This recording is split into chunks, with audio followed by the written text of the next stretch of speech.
we look at if government is there to serve the people, and the things that you put in place are supposed to actually make that work, let's then look at the budget and ask ourselves the questions. The big numbers that we are seeing, 758 billion education, we're looking at hundreds of billions into certain health, into the health sector. We're looking at security and defense. Agriculture, according to the CS as early as this morning, as late as this morning rather, talking about the fact that agriculture is where they're actually putting a lot of the attention. So now, when we hear the words, can we see, start with you, Mweni, can we actually see the physical manifestation, tangibility of these numbers? I think I'd begin by saying that government services are just as good as how the public experiences them. So regardless of how much we actually invest in them, and coincidentally, these top 5 sectors haven't changed per se. Education is still the one getting top priority. Roads, the sequence is still the same in terms of top 5 sectors. But again, coincidentally, the same top 5 sectors are still the ones Kenyans are complaining the most about. I think we've really had there are no schools, there are no education. What is, I think it's not translating per se. And then since we're already currently in the 4th quarter of the 2025-2026 budget, if we look at the control of budget and the indications from there, I think we have the 9-month implementation report that could also guide us to see when we started the year, what we allocated, is it really translating to what the Kenyans feel? I would say not really per se. The allocations are good on paper, but when it comes to translating and Kenyans actually feeling it in the ground, it is not really translating. There are still persistent gaps when it comes to the actual service provision and service delivery. Say per se, let us look at education. We can confidently say, and the government likes to use, it's getting the priority and the biggest proportion. But again, when it go to our schools, during the budget process, I engaged a number of communities just to hear their perspectives so that we could submit a memorandum that had their input.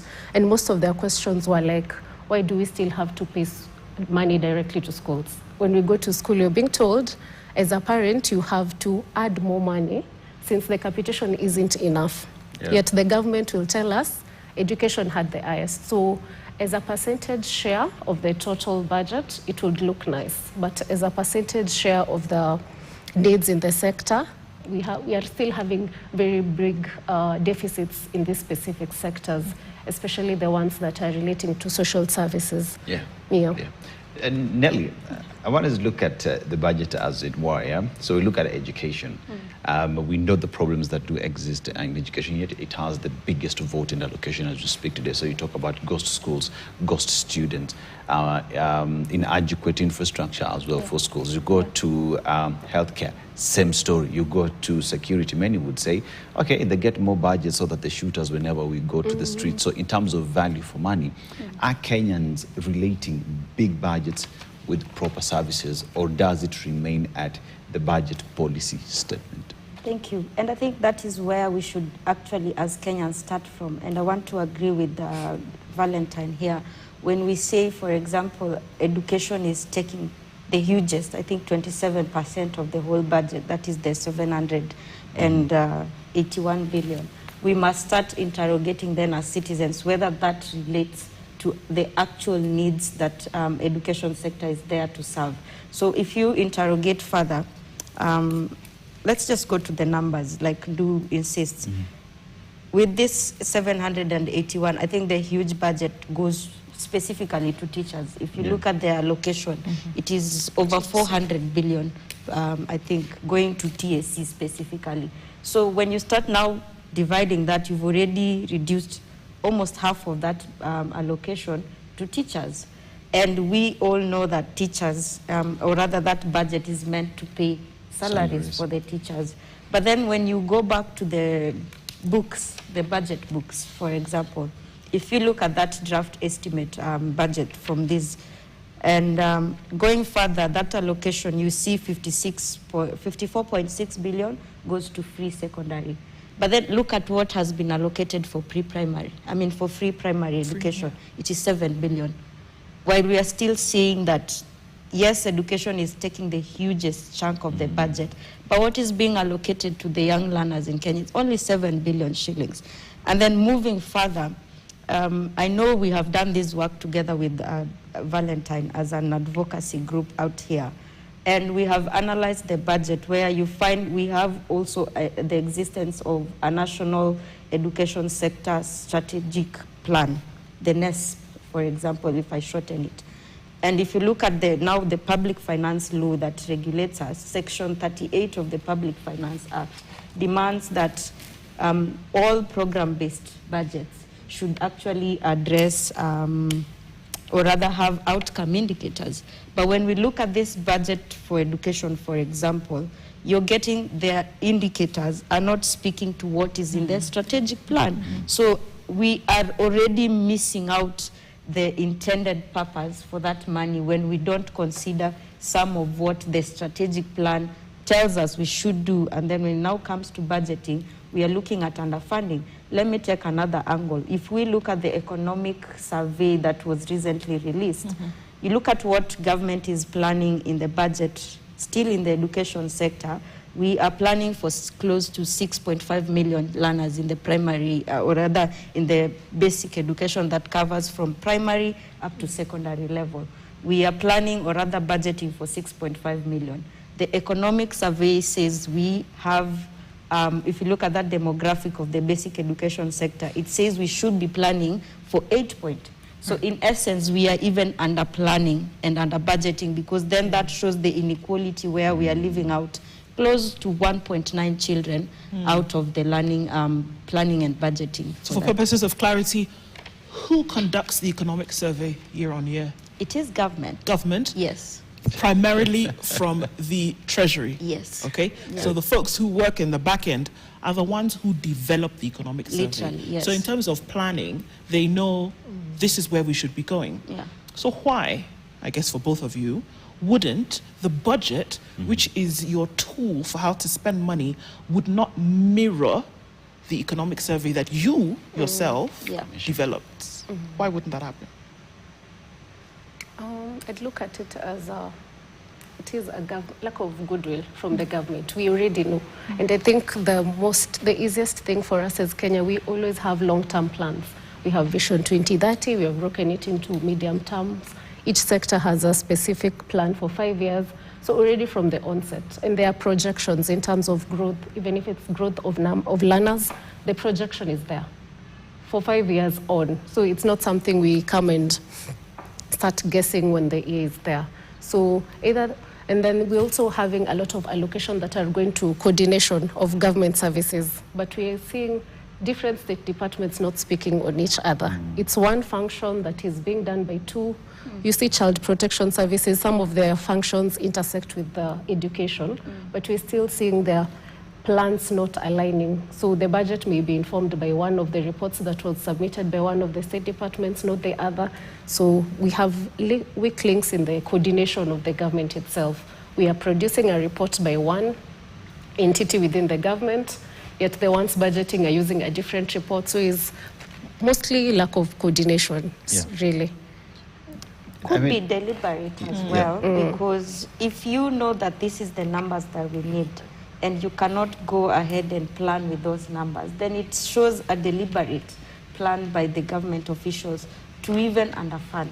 And for me, that speaks to the inequality bit of it. And then there comes in the aspect of pending, or rather the recurrent expenditures.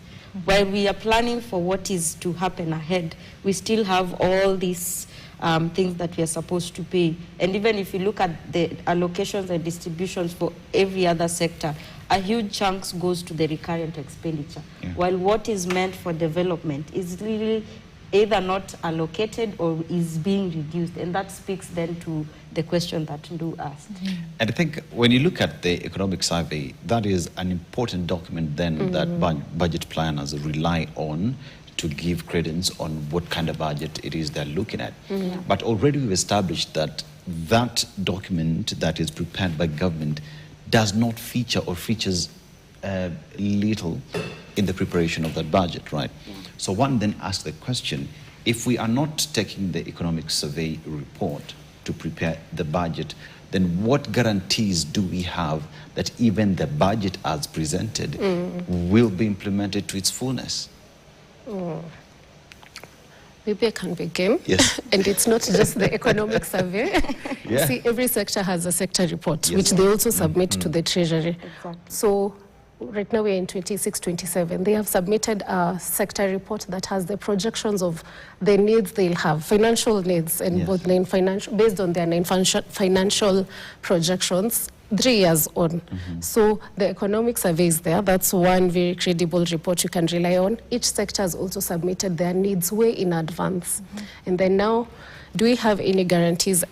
I don't believe so, because this is where now the control of budget and auditor general come in. Yeah. I was really looking at the report by the control of budget, and I'd really surprise you by saying there are some very small state departments that are already overspending by more than 1,000%. By small, you mean?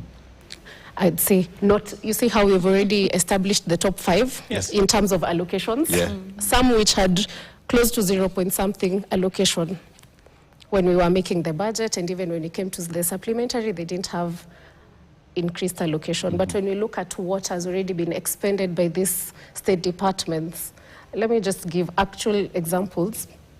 Say, for example, State House, the exchequer releases is at 31st March was 161%, right? When we looked at the budget, it wasn't top 5. Yeah. Office of the Deputy President, 129% is at 31st March. Internal Security and National Administration as well is 105%. And then this one really caught my eye, the State Department for Special Programs, 1,419%. 1,000, it even sounds ridiculous. I think you're going to need to say that again. Say that again, yeah. 1,419%. They have over-absorbed their budget by that. That means now there are loopholes within the public finance that are being misused deliberately. Most of these allocations are now coming under the Article 223 of the Constitution, which allows for some appropriations that were not in the Appropriation Act. So the government is really playing us deliberately, because then if we compare the same to education, basic education for the same period, it was 49%. When we are making the budget, we said they had the largest chunk, but now looking at how much money has been released to them, it's now coming to only 49% of this 30% that we celebrated when we were starting. So there are really no safeguards. And then as a country, I don't think we take seriously the violations of PFM Act. You see how we treat other violations of other acts, very serious crimes. We are really contravening the PFM Act, but we're not seeing the same effort when it comes to now people actually facing consequences for the same, such as these ones. What effects does that have to the overall performance of economy or the betterment of the lives of Kenyans? Because at the end of the day, this budget is supposed to serve Mwananchi. But if we are seeing we have departments that are overspending, there is no accountability on the same, while we look at other critical services, healthcare, education, we're talking about 49%, not even half of that has been expended to this. What does that mean to the overall performance of Mwananchi's life and quality of it? And I'm going to actually pick from the guarantee you were asking. Already from what she's saying, and I'll pick from her mind, we have sector reports that ideally tell you even what is supposed to be allocated to a sector, for example. And let's just pick the education bit, for example. Even with that 780 billion, we are still 42% short of what is required. Yes. So by the fact that we are even budgeting and planning, we are already starting from a budget shortfall, because we already have a shortfall where the sector report says you require this, but what is allocated falls short of what is required. So before we even start, we are already operating from a budget shortfall. And then to make it worse, we have the debt issue. For me, that is a very problematic issue, because then that, if you look at what we want to pay in debt, is already double or 3 times what should have gone to the education. So already we have the budget shortfall already. We have some data gaps, like I've already told you what is in the economic survey and what is being planned for. So all those are not guaranteed safeguards for young people, I mean for Kenyans and even young people at large. And now looking at the economic outlook of it, is that there's also, I know we are talking of the budget and the expenditure side, but we also have to look at how are we raising this money to cater for the expenditure. And that brings me to your question as to how the outlook of the economy is to the citizens of Kenya. The inflation is also going high. And I know we are talking of the budget of being 4.8, but I want to bring a very controversial statement that perhaps maybe we might be operating with a 2 point something. Because in that 4.8 trillion budget, there's half of it untouched that is supposed to go to debt servicing. So when you start with that, it's already disappropriating, I mean, it is disadvantaging Kenyans, because then what is left to the education? What is left to the healthcare? What is left to manufacturing and production? We are a country that is economically moving through services. So picking up from how that looks, right now as a person, and now the public debt issue, we are crowding out private sector, we are crowding out small enterprises, businesses, people who should be moving the economy. But then now when we have a situation where now we are competing as citizens with the government to be able to access credit to fund our lives, to fund our businesses, then you already have an outlook of how that looks. People will not be able to afford credit for their businesses, hence loss of business opportunities. There's not going to be a fair business environment. When you speak to the issue of employment, every year we keep giving out students from graduation. And I'm bringing still the aspect of budgeting, for example, with the higher education and the TVET aspect. Last year, for example, we had 993,000 learners coming from the KCSE examination period. But what are we planning? We are planning for 600 and something thousand. So already government is telling us that by design, we don't want to care about this number of people coming out from school. So where does that lead them to? These are people who are supposed to probably be looking for employment. So therein lies the crisis of unemployment. And then when you look at the taxation bit, we want to even infiltrate the little gig economy side, that these people who may not be able to cover the formal employment can't be able to access, but we are following that part where they are getting money. So it's really a crisis. We're in a fiscal crisis in the country. So it sounds to me, when even as we wind this down, that going deeper into a crisis, even with a new budget reading, and it's not really solving anything. That's what it sounds like as we get into it. That is actually what it is per se. Every year on, it's incremental allocations, but they don't really translate to any increase in the value and the quality. If we invest in it, it's not improving efficiency in education, efficiency in healthcare, how fast you access the services. You know, when you go to the local dispensary, the local hospitals, people are being sent to buy medicines from different places. Yet we are saying health was among the top 5 huge sectors. So already, by committing to whatever amount we are committing, it doesn't necessarily translate to any improvement in the lives of Kenyans, in the improvement in the service delivery, which is also a bad approach to it, because we are still normalizing it. We are sitting comfortable in the situation, saying this is what we always do. We will wait again next year. We have the same conversations. We lobby for incremental allocations towards education, towards health. So it's about time we now shift our focus more on actually translating the allocations into actual service delivery.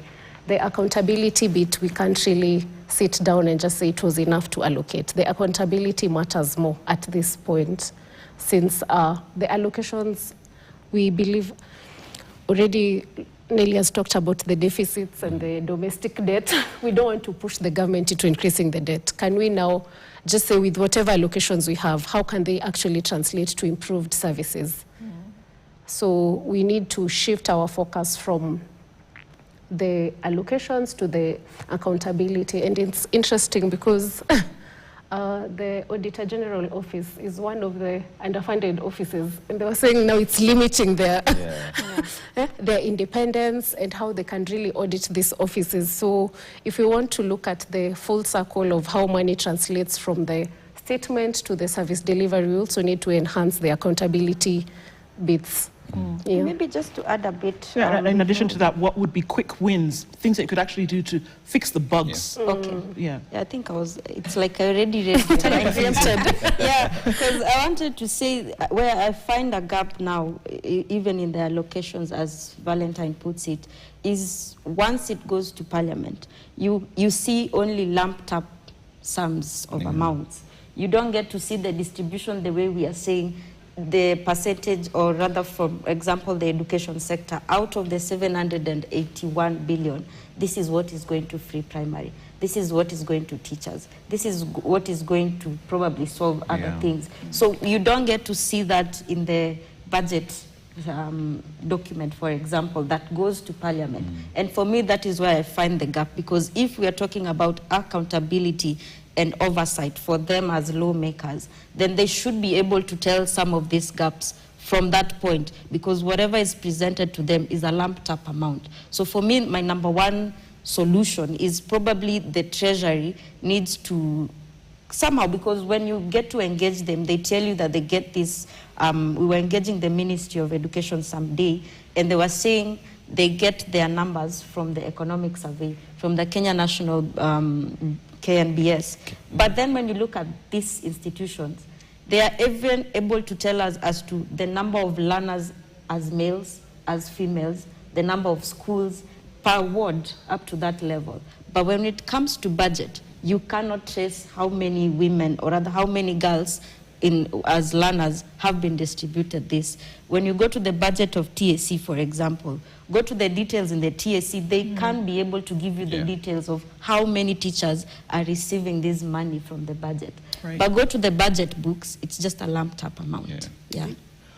All these things are things to watch as we go towards that home stretch later on today at about 3.